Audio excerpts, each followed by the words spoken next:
Oi, gente, aqui é a Tainá e hoje eu vou falar de um assunto que pra mim é essencial de ser colocado aqui no Diário Antirracista, que é o lugar do feminismo para as mulheres negras e apresentar o que eu acredito ser um novo conceito para a maioria, que é o mulherismo africana.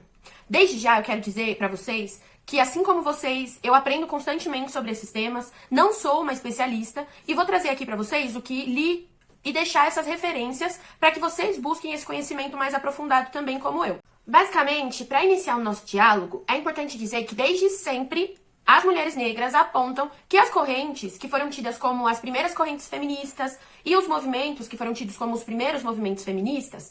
desde o começo tornaram as demandas, as peculiaridades e propriamente o espaço das mulheres negras limitado ou quase que invisível.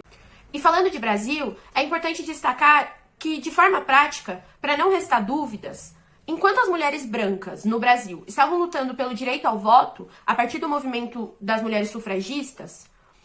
muitas mulheres negras estavam sendo vendidas como escravas. E não havia uma luta real pela emancipação de todas as mulheres, só de algumas. E por essa e tantas outras razões, foi necessário separar as demandas, construir perspectivas e debates teóricos e práticos diferentes, pois as mulheres negras não estavam sendo contempladas. Então, muito guiado pela perspectiva de luta das mulheres negras norte-americanas, como a Toni Cade Bambara, Angela Davis, Toni Morrison, June Jordan, Alice Walker,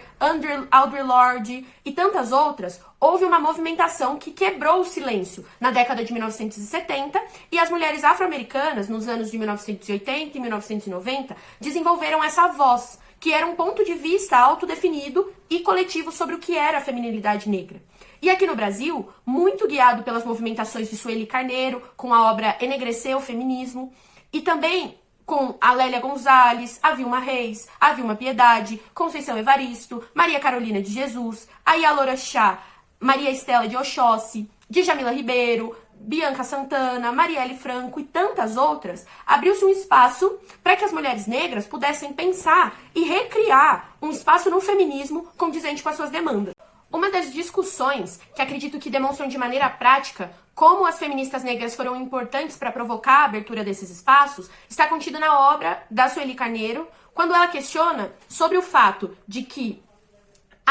o mito da fragilidade negra, que justificou historicamente a proteção paternalista dos homens sobre as mulheres, não estava falando de todas as mulheres, mas das mulheres brancas. Porque nós, mulheres negras, fazemos parte de um contingente de mulheres, se não a maioria delas, que nunca reconheceram em si esse mito de fragilidade, porque nunca fomos tratadas como frágeis. Muito pelo contrário. Mulheres negras sempre foram consideradas resistentes à dor e submetidas a todos os processos de violência inimagináveis, e ainda sentimos esse peso. E aqui, a reflexão que gostaria de deixar, de propor para vocês, é que vocês tentem listar experiências diferentes que mulheres brancas e mulheres negras vivem em suas vidas. E então, muitas mulheres negras sentiram que muito das suas vivências, das suas experiências e encontros com a ancestralidade, com o contato com a afro-religiosidade do candomblé, não estavam sendo contemplados nem mesmo nas ideias do feminismo negro, porque viam que essas correntes do feminismo negro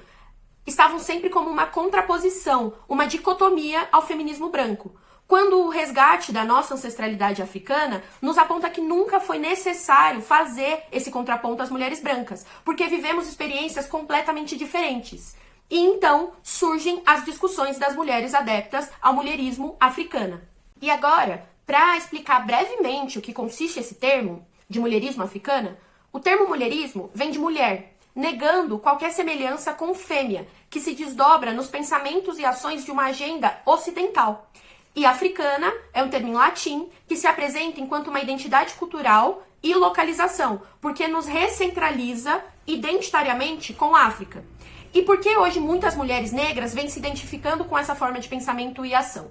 Principalmente porque essa corrente de pensamento, esse estilo de vida, nos dá a possibilidade de nos reconhecer a partir da ancestralidade e das bases matriarcais que são as nossas bases. Então, o patriarcado, ele também nunca nos coube, mas não porque ele oprime as mulheres negras da mesma forma que oprime as mulheres brancas, mas porque ele foi responsável por alterar, desde África, nossa concepção de mundo que é matriarcal. E isso quer dizer que as mulheres negras estão contra as mulheres brancas? Não.